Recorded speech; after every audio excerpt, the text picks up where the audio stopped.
Assalamualaikum warahmatullahi wabarakatuh. Perkenalkan, saya atas nama Kurnia Afiat HS dari Universitas Megabuana Palopo. Di sini saya akan menyelesaikan tugas yang diberikan oleh dosen Arifa Usman SSTMKes, yaitu pelayanan kebidanan dalam kesehatan perempuan dari multi perspektif. Selanjutnya kita masuk di pembahasan. Setiap orang akan menilai mutu pelayanan kebidanan berdasarkan standar atau karakteristik yang berbeda-beda. Hal ini karena dipengaruhi oleh subjektivitas orang-orang yang berkepentingan dalam pelayanan kebidanan.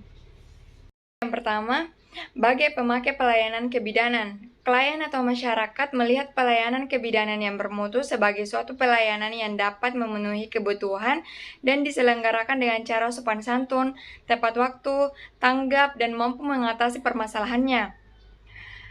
Persepsi klien atau masyarakat yang merasa puas akan berpengaruh dalam kepatuhan dan kunjungan ulang dalam pelayanan kebidanan. Provider harus memahami status dan kebutuhan pelayanan kebidanan klien, mendidik dan melibatkan masyarakat dalam menentukan cara efektif penyelenggaraan pelayanan kebidanan, sehingga diperlukan suatu hubungan yang saling percaya antara provider dengan klien dan masyarakat. Selanjutnya itu yang kedua, bagi pemberi pelayanan. Pemberi pelayanan kebidanan atau provider mengaitkan pelayanan kebidanan yang bermutu dengan ketersediaan peralatan, prosedur kerja, atau protokol.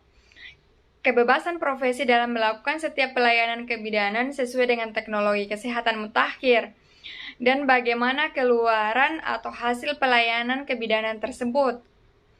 Komitmen dan motivasi provider tergantung pada kemampuannya dalam melaksanakan tugas dengan cara yang optimal. Yang ketiga, bagi penyandang dana kebidanan. Penyandang dana atau asuransi kesehatan menganggap bahwa pelayanan kebidanan yang bermutu sebagai suatu layanan kesehatan yang efektif dan efisien. Klien diharapkan dapat pulih dalam waktu yang sesingkat mungkin sehingga biaya pengobatan dapat menjadi efisien. Upaya promosi dan preventif lebih ditingkatkan agar pelayanan kesehatan penyembuhan semakin berkurang. Baik, yang keempat, bagi pemilik sarana kebidanan. Selanjutnya, pelayanan kebidanan yang bermutu merupakan pelayanan yang menghasilkan pendapatan yang mampu menutupi biaya operasional dan pemeliharaan, tetapi dengan tarif yang masih terjangkau oleh klien atau masyarakat, yaitu pada tingkat biaya yang tidak mendapat keluhan dari pasien dan masyarakat. Baik, yang kelima, bagi administrasi pelayanan kebidanan.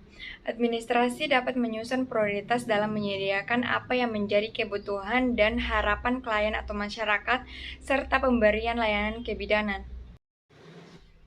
Selanjutnya, dampak ketidaksetaraan dan ketidakadilan gender pada kesehatan dan praktik kebidanan. Isu kesenjangan gender, yang pertama, perempuan atau istri kurang mendapatkan asupan gizi. Yang kedua, peristiwa kehamilan dianggap sebagai peristiwa biasa. Selanjutnya, ada beberapa faktor penyebab kesenjangan. Yang pertama, budaya yang masih membedakan pemberian makanan kepada anggota keluarga. Yang kedua, masih kurangnya pengetahuan suami dan anggota keluarga terhadap perencanaan kehamilan. Yang ketiga, perempuan kurang memperoleh informasi dan pelayanan yang memadai karena alasan ekonomi maupun waktu.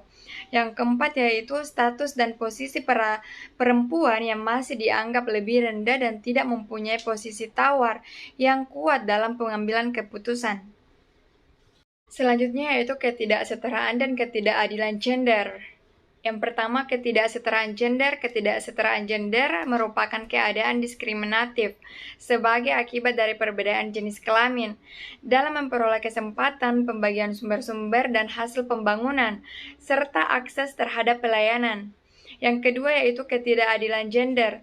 Dalam berbagai aspek ketidaksetaraan gender tersebut sering ditemukan pula ketidakadilan gender, yaitu ketidakadilan berdasarkan norma dan standar yang berlaku dalam hal distribusi, manfaat, dan tanggung jawab antara laki-laki dan perempuan dengan pemahaman bahwa laki-laki dan perempuan mempunyai perbedaan kebutuhan dan kekuasaan. Selanjutnya, gender dalam kesehatan.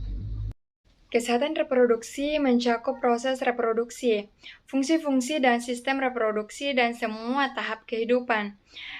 Kesehatan reproduksi berimplikasi bahwa orang akan mendapat kehidupan seksual yang bertanggung jawab, memuaskan, serta aman, dan mereka mendapat kemampuan untuk reproduksi dan kebebasan untuk menentukan kapan dan bagaimana reproduksi.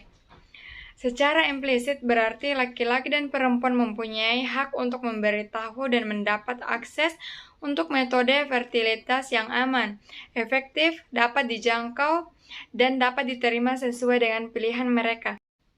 Adapun peran perempuan dalam asuhan kebidanan, yang pertama mencegah pernikahan dini, yang kedua menjaga kesehatan reproduksi, yang ketiga menjaga kesehatan saat kehamilan, persalinan, nifas, dan merawat bayi baru lahir. Yang keempat yaitu menjaga asupan nutrisi terutama saat 1000 hari pertama kehidupan. Yang kelima yaitu meningkatkan pengetahuan tentang kesehatan reproduksi, kehamilan, persalinan, nifas, perawatan bayi baru lahir, dan kesehatan lainnya. Selanjutnya yaitu hak-hak reproduksi. Hak reproduksi adalah hak-hak dasar setiap pasangan maupun individu untuk secara bebas dan bertanggung jawab, memutuskan jumlah, jarak kelahiran, dan waktu untuk memiliki anak, serta mendapatkan informasi mengenai cara melakukannya termasuk hak untuk mendapatkan standar tertinggi kesehatan reproduksi. Juga kesehatan seksual juga termasuk hak mereka untuk membuat keputusan menyangkut reproduksi yang bebas dari diskriminasi, perlakuan sewenang-wenang, dan kekerasan. Baik, selanjutnya partnership bidan dan perempuan dalam pelayanan kebidanan. Pelayanan kebidanan adalah penerapan ilmu kebidanan dalam memberikan asuhan kebidanan pada klien yang menjadi tanggung jawab bidan mulai dari kehamilan sampai keluarga berencana atau KB, termasuk kesehatan reproduksi, perempuan, dan pelayanan kesehatan masyarakat.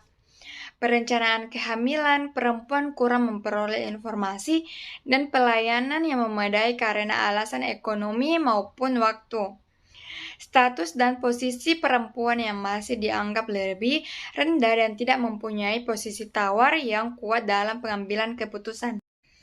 Baik, selanjutnya ada kesetaraan dalam pendidikan.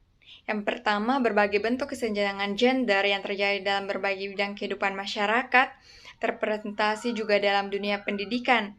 2. Secara garis besar, fenomena kesenjangan gender dalam pendidikan dapat diklasifikasi dalam beberapa dimensi, antaranya kurangnya partisipan, kurangnya keterwakilan, dan perilaku yang tidak adil.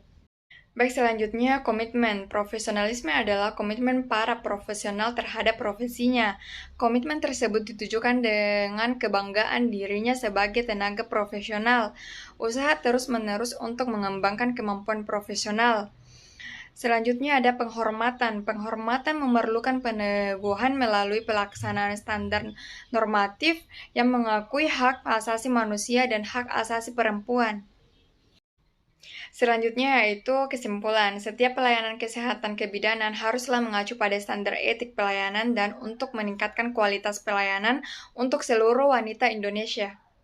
Baik, terima kasih. Mungkin sampai di sini materi yang dapat saya bawakan, dan untuk pemenuhan tugas dari Ibu dosen tersebut, saya ucapkan wassalamualaikum warahmatullahi wabarakatuh.